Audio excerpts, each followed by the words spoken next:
একটা ডক্টর জহিরের একটা বই ছিল যে মামলা দীর্ঘসূত্রিতা নিয়ে কেন এত দেরি হয়, কেন এত এত টাইম লাগে কেন বাংলাদেশে মামলা রেজলিউশন হতে। তো এটা তো 1983 এর কথা।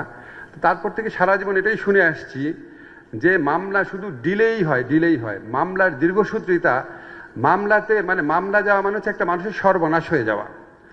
তারপর শুনলাম যে জুডিশিয়ারি নাকি আপনার ইন্ডিপেন্ডেন্ট অফ জুডিশিয়ারি হলে, লোয়ার জুডিশিয়ারি ইন্ডিপেন্ডেন্ট হয়ে গেলে ডিসপোজাল অফ কেস অনেক বেড়ে যাবে। এখন শুনি যে ডিসপোজাল অফ কেস মানে কি, এখন যে পেন্ডিং কেস আছে জুডিশিয়ারি পৃথক হওয়ার সময় যেরকম ছিল তার প্রায় 3 গুণ বা 2.5 গুণ পেন্ডিং কেস। এটা সলিউশনটা কি?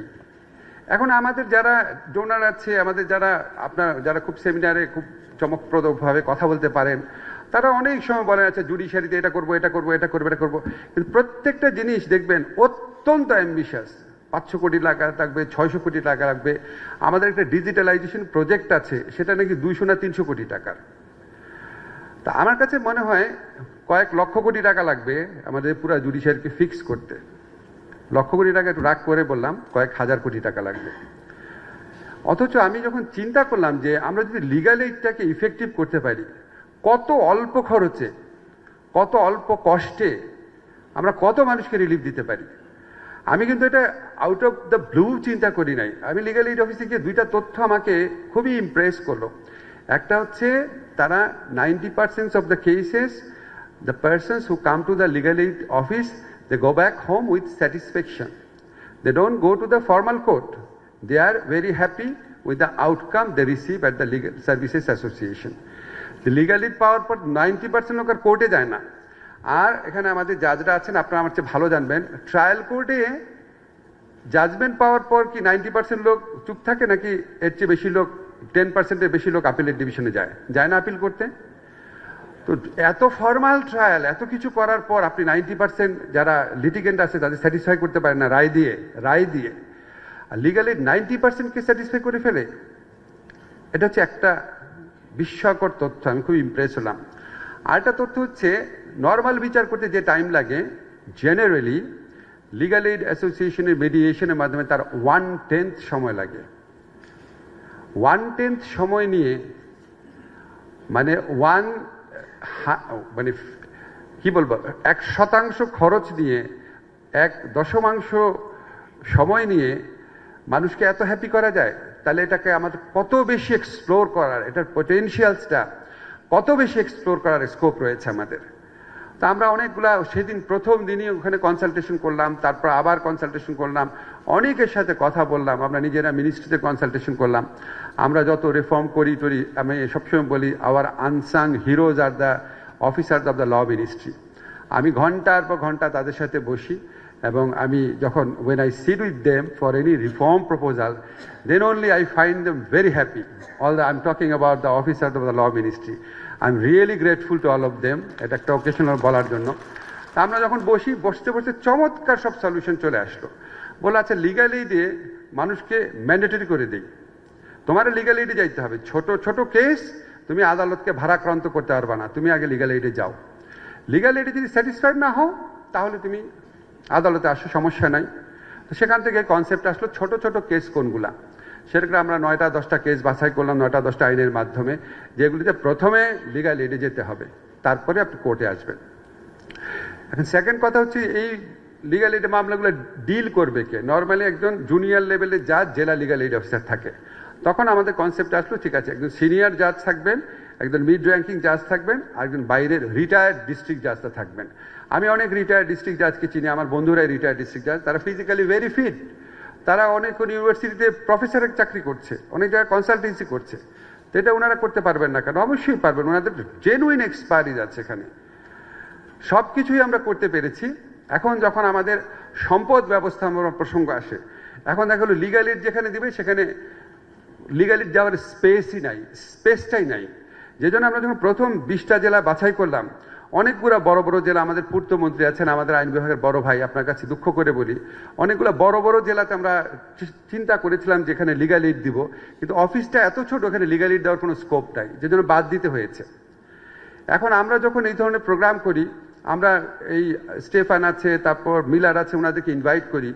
উইথ এ হিডেন ইন্টেনশন যে কিছু প্রজেক্টে যদি কিছু টাকা পাওয়া যায়।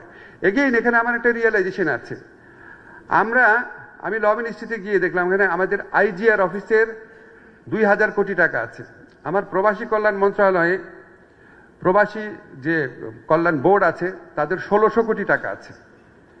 আচ্ছা, এই সমস্ত টাকার আবার 50% কিন্তু শেখ হাসিনার গভর্নমেন্ট চুরি করে ফেলছে, সব বাজে বাজে ব্যাংকে জমা রেখেছে, ওখান থেকে ফেরত পাওয়া যাচ্ছে না। তারপরেও একটাতে 1000 কোটি টাকা, একটাতে প্রায় 800 কোটি টাকা আছে। তা আমাদের তো টাকার অভাব নাই, আমরা নিজেরা কেন করতে পারি না? আমাদের তো এখানে এই যদি 20টা যদি আপনার জেলা লিগ্যাল এইড অফিসের যদি করে দেয়, ঠিক মতো যদি কনস্ট্রাকশন করে দেয়, অবশ্যই পিডব্লিউডির চোরদের মাধ্যমে না, যদি নর্মাল পন্থায় করে দেয়, 20টা জেলাতে যদি লিগ্যাল এইড অফিস করে, কত টাকা লাগে? কত টাকা লাগে? আমার ল মিনিস্ট্রিতেই 1600 কোটি টাকা আছে। কিন্তু এখানে আবার আদিল ভাইকে বলি, অদ্ভুত একটা ব্যাপার আছে, একটা শর্ত দেওয়া আছে আবার, এই টাকা আইজিআর অফিসের জন্যই খরচ করতে হবে। ও 1600 কোটি টাকা খরচ করবে কিভাবে? সাব রেজিস্ট্রার অফিসে। অদ্ভুত অদ্ভুত সব নিয়ম। মানে আমরা লিগাল রিফর্মস করে, আমরা ইনস্টিটিউশনাল রিফর্মস করে আমরা আমাদের টাকা দিয়ে কত কিছু করতে পারি, যেগুলি করার চেষ্টা করছি। করার ক্ষেত্রে তারপর আমাদের যারা অ্যাডভাইজার আছেন ওনারা সবাই খুব সাপোর্ট দেন। এখানে আদিল ভাই আছে, আপনাদেরকে একটা সুযোগ নিয়ে বলি ওনাকে, আপনি যদি পারেন আপনি একটু আমাদের কোথাও, অনেক মিনিস্ট্রি কাজে অনেক জায়গায় বাইরে যান, আমাদের চৌকি আদালতগুলোর অবস্থা দেখে এসেন। আনবিলিভেবল, এমন চৌকি আদালত কি, আমি টাঙ্গাইলে যখন গেছি ওখানে আমাকে ডিস্ট্রিক্ট জাজ বলল, ওই ডিস্ট্রিক্ট জাজ কোর্টের মধ্যে পানি পড়ে পুরো ফাইলটাইল নষ্ট হয়ে যায়। আমাদের যে রিসোর্স আছে, আমাদের যে টাকা আছে, আমাদের যে ক্ষমতা আছে, আমরা তো এই প্রশ্নগুলো, এই প্রবলেমগুলো রিজলভ করতে পারি। এখন আমি আইনগত সংস্কার করলাম, আমরা সবাই মোটিভেটেড হলাম, আপনারা যারা জাজরা আছেন প্রচন্ড কাজ করলেন, কিন্তু আমার তো মিনিমাম একটা বিল্ডিং তো লাগবে, আমার তো মিনিমাম একটা স্পেস লাগবে। যাই হোক, আমরা সেগুলিও সলিউশন করার চেষ্টা করছি। যদি বিল্ডিংও না পাই, 6 মাস সময় আছে, আমরা যে ন্যায়কুঞ্জ আছে না, সেখানে হলেও লিগ্যাল এইড করবো। আমরা বসে থাকবো না, আমরা কোনো প্রজেক্টের জন্য বসে থাকবো না। আমরা যদি এই সরকারে আমার যারা কলিগ আছে বা আমাদের যারা ইন্টারন্যাশনাল ডোনার পার্টনার আছে, আমরা 1 টাকাও যদি না পাই, আমি 6 মাস আছি, এই 6 মাসের মধ্যে প্রত্যেকটা জেলায় লিগ্যাল এইড অফিস আমরা করে যাব, এইটার ইমপ্লিমেন্টেশন করে যাব। আমরা স্ট্র্যাটেজি হিসেবে নিয়েছি, কোথাও যদি না পাই আমরা গাছের নিচে হলেও করব, আমরা থামবো না। আপনাদের কাছে আমার একটা অনুরোধ, at the end of the day আমরা অনেক ধরনের পেশায় থাকি, কিন্তু আমাদের সবচেয়ে বড় পরিচয় হচ্ছে আমরা মানুষ। আল্লাহ আমাদেরকে বড় বড় জায়গায় বসিয়েছে মানুষের উপকার করার জন্য। দেখেন, একটা এভিনিউ তৈরি হয়েছে, এখানে যারা ডিস্ট্রিক্ট জাজরা আছেন, সিজিএমরা আছেন, যারা রিটায়ার্ড জাজরা আছেন, আপনারা সবাই আমার চেয়ে অনেক ভালো আইন জানেন। আপনারা সবাই জানেন লিগ্যাল এইড দিয়ে কত মানুষকে কতভাবে হেল্প করা যায়। আমাদের এই আইন, আমাদের এই প্রচেষ্টা, আমাদের এই প্রতিশ্রুতির কোনো মূল্য নাই যদি এটা সত্যিকার অর্থে ডেলিভার না করা যায়। আমি আপনাদের কাছে অনুরোধ করব, প্লিজ, এই দুনিয়া এবং পরের দুনিয়ায় যেই শান্তি পাবেন মানুষের উপকার করে, সেটা আমার নিশ্চয় বুঝিয়ে দিতে হবে না। আপনারা লিগ্যাল এইডের মাধ্যমে কত ধরনের নতুন কেস এখন ডিল করতে পারবেন, কত মানুষের প্রবলেম সলভ করতে পারবেন। একটা দুঃখী সমস্যাক্রান্ত মানুষের মুখের হাসি, একটা কৃতজ্ঞ চোখ, এর চেয়ে সুন্দর তো পৃথিবীতে কিছু হতে পারে না। আপনাদের কাছে আমি আপিল করছি, আসলে আমরা প্রতিজ্ঞা করি যে আমরা লিগ্যাল এইডের মাধ্যমে আমাদের যে টার্গেটটা আছে 2026 সনের ডিসেম্বরের মধ্যে আমরা প্রত্যেক বছর 2 লক্ষ মামলা এই আপনার প্রি কেস মেডিয়েশনের মাধ্যমে রিজলভ করব। আমরা আমাদের যে টেলিফোনে পরামর্শ সার্ভিস আছে সেটার মাধ্যমে আরো অনেক কিছু চিন্তা করছি। আমার কাছে মনে হয় যে এটা একটা অপার সম্ভাবনার জায়গা, এত কম খরচে কম চেষ্টায় এত মানুষকে উপকার দেওয়া যাবে। আপনারা যদি সবাই মিলে না কাজ করেন, এটা আমি যতই রিজলভ দেখাই, যতই প্রতিজ্ঞার কথা বলি, কিছুই করতে পারবো না।